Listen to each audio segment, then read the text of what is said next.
the assistant chief here with me too. I guess you can probably see her. Hi, Okay. Peter. Hi, Roger. Hi there. Hello, how are you doing? I'm Can't great. see you. You can't see me? There you are. I'm going to get the server shared where we're going to actually watch this or look at this, and Roger's going to help guide us through. I'll try to. So, thank you, Mike, for calling yesterday and Yep. for joining the meeting and the sidekick back there, the assistant chief. Is that right? Yeah. You can Okay. just call me Jen. And we got Roger, and so I'm going to let him kind of drive this thing. I actually called Alton yesterday afternoon and got a lot of good feedback from them too. Okay, very good, very good. Well, anybody that uses it extensively, it would be them. Um, and they've been using it for years. Okay, I'll give you an overview real quick. Um, it's one program, but it's got two sides to it. This is the evidence text side, and then the other login would be the evidence administrator side. So we'll get back to that. Um, anyway, when we're setting up evidence, we're going to have evidence profile maintenance. Can you click into that? Okay. What we need to do first would be set up all of your property. And once all your property is set up, then it's ready to start using. Now, when you're setting up property, you can see that there's different profiles on different types of property. The ones in red, click on one of those, return to owner. Okay, that's a final disposition. So once your property is in that location, it's gone. Or you say it's gone anyway. When you say it's gone, it wouldn't show up on a master list anywhere. No, it would take it out of your system. It's still in the system, but it's on a final, so it just makes it disappear. And that's the one thing you should do there too, is to make sure it's not in your evidence room or anywhere in evidence anymore. So you can maintain a pretty clean evidence room. And there are other ones. There's outside locations, and those are locations that can't be inventoried. Um, there's always inventoried. So if you've got drugs or cash, probably not cash. I think most people are taking cash now and depositing in a bank. Uh, I'm not sure what you guys do, but I think they finally did that up at Alton. Let's see what else. And locations inactive. So we don't really delete locations, but we just make them kind of disappear if we're not using them anymore. The other property on each location would be that it's they restrict the location to evidence officers only, or use for anyone can use the evidence locations.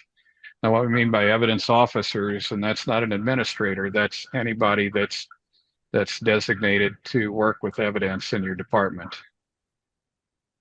And most of the time, like you've got temporary lockers, then you would set those to be used by anyone.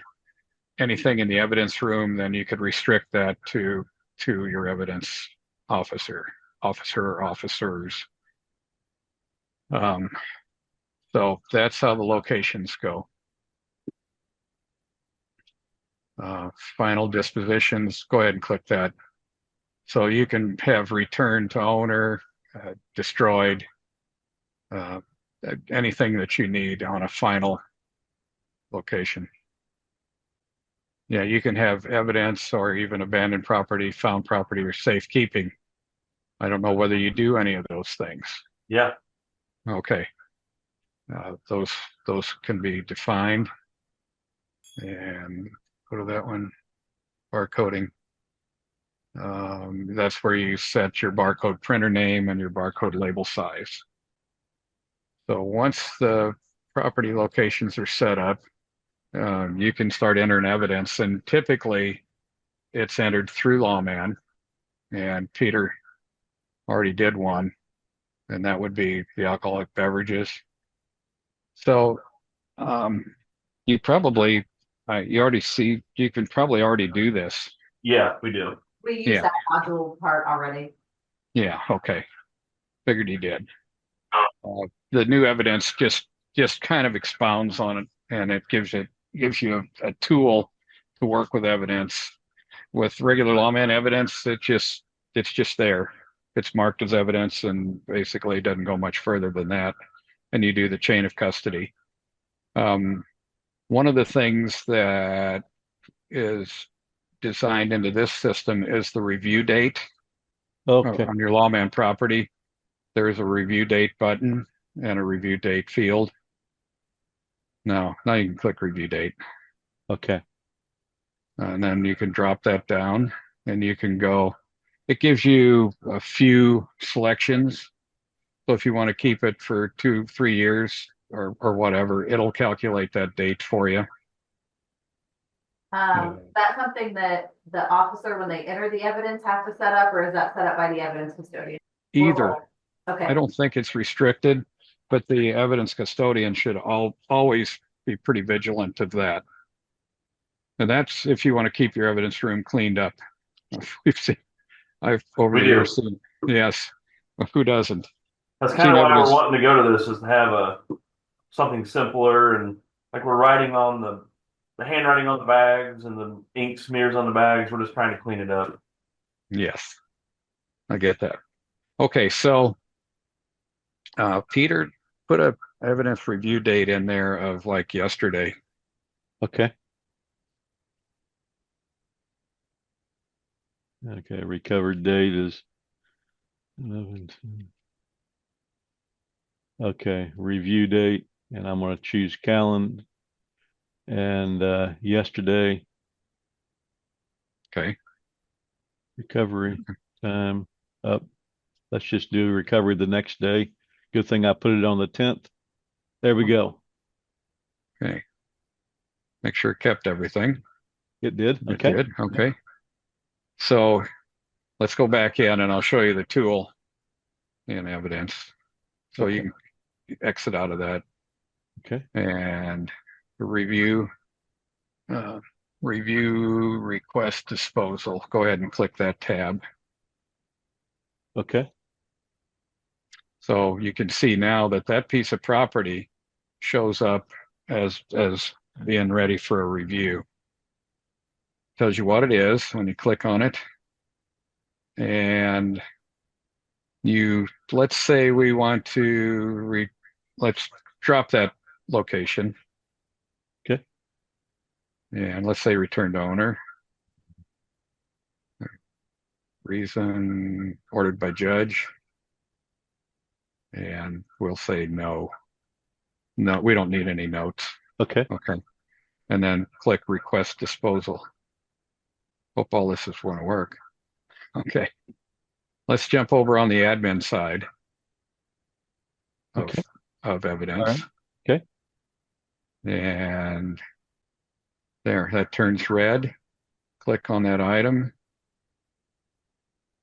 And it says this piece of these alcoholic beverages, we're going to return those to the odor. The judge wants them there. Click the approve button. Okay, goes away. I'll go back over on the tech side. Approved disposals turns red. Okay, click on the item and dispose the item. So we need to click the dispose the item. It moves it into the return to owner category, and then it removes it kind of from view. And you It'll be in in the lawman incident, but it won't be in evidence. Let's go back to property, and it'll say return to owner, I would think. Yeah.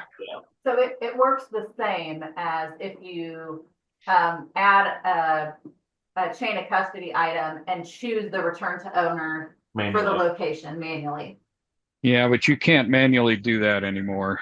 When we put in this location, it has to go through this process where the tech would have to request that it's disposed, and then the supervisor would say yes or no.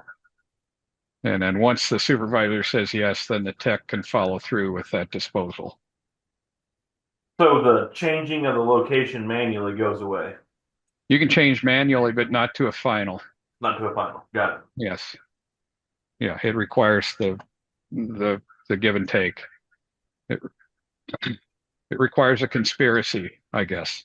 Requires an approval by a supervisor. Yes. So it takes two people. One person doesn't have the ability to just make property disappear.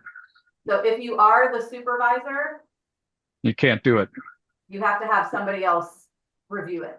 Yeah, and if you would be a supervisor and you would set yourself up as a tech and a supervisor, then it disables that function. Now, I guess a supervisor can set themselves up as a tech and a supervisor and log in two different times and do it, but nothing we can do to keep that from happening. But it's got safeguards if you use them. Okay, Peter, let's close that out. Okay. Anyway, review date is there to keep your property cleaned up. You can move items. You can look up items. Go to item lookup over on the left tab. Yep. Okay. You can scan the code, or if you want to enter it, you have to enter all 10 digits. I made it hard. Automatically? Pardon? Is the code generated automatically? Yes, it is when you enter a piece of evidence.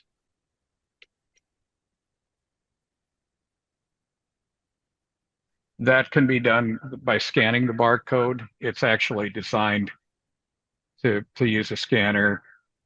You can do it manually, but I made it hard to enter it manually. So you actually use the barcode in the barcode scanner. But it just gives you information on that item. So if you're in the evidence room and you just scan an item that's on the shelf, it'll pop it right up and give you all this information on it. Let's see. You can move items, go to the move item tab. So what you do, and it's easy to do. So if you're in evidence room and you want to move it to a different shelf, you just scan it in and then scan in the new location, and it'll create a chain of custody automatically. Like the locations will have their own barcode. Yes, they will. You'll put your barcode labels on each location. Got So it. it's just scan, and you're done. Now, also tracks outside locations too. So if you've got stuff at lab, put it outside location status tab there. Okay. That would give you a list on the left if there were things in outside locations, lab or court. Those are things that you might want to look at occasionally and say, hey, this has been at court for like 3 years. Should we get this back, or should we dispose of it, or whatever? So like we'd make a barcode like so say out to lab, at court, released officer. Yeah, you could have a list of barcodes or barcode stickers where you could just get to them easy with your scanner. Keep them in a notebook type thing. Yeah, On the wall. on the wall. So if you're taking a piece of evidence and going to lab, you just, when you're moving your item, you would scan the item and then scan the lab location, and away it goes. Got it. Yeah. Location tab over on the right, Peter, that gives you all of your locations. So you can click on any one of those locations and see what's in that location or supposed to be in that location. Temporary locker 1 is where we have it, Peter. We gave it back to we destroyed it. We did, so it's not going to show up. So if we wanted to do a quick audit of like a certain shelf, we could pull that up and then do like a spot audit of that shelf by scanning. Absolutely. So that's why you've got the print items button down there on the bottom of the screen. Okay. So you would click temporary locker 1 or whatever item or whatever location you wanted, print those, and then walk in and take a peek and see if those are all in there. Or if this was on a laptop, you wouldn't even have to do that. You could There's walk no in. audit function. Is there an audit function within the program where it was logged that you had done an audit? Not on this side. Okay. It'd be on the supervisor side. So we can go back to that, Peter, on the supervisor side. Okay. Okay, so that's a random item check. And since there's no items, we returned it. Okay, so it'll list every item that you've got in evidence and it sorts them randomly. Then you can say, well, I want to spot check 20 items. So you put that item number in that field and select the number of items required, and then could print those items, and then walk in the evidence room and then just do a spot check. And then you scan the items that are on the list and it logs that you located them, and it's like you can write a report somewhere. I don't think so. Okay. This is just made for just to print it out and for the supervisor to go in and do a spot check. Okay. Also, if you had items that are inventoried every time, those are going to show up on that list also. Okay. So if you've got drugs or something that you want to make sure that they're, every time you go in to do a spot check, you're going to do those too, just by default. So on the supervisor side, oh, yes, then there's property email settings. Go ahead and click that button, Peter. This is one of the requests that we just did for Alton PD. So if there's particular pieces of property that are entered into evidence, some of the supervisors wanted to know that those were going in. So what we're showing here are, this is on the we're probably logged in on Illinois. So we're seeing two different sets of property codes. And anyway, when any one of these property codes that you select, you can cause it to trigger an email, and then you can enter a unit or a group email to get emails that piece of property was put in your evidence room. It's fairly simple, and it's designed to be simple, but it gives you some tools, printing barcodes and tracking where your property is at in a convenient manner. And then, keeping track of property that you want to get rid of or should be wanting to get rid of.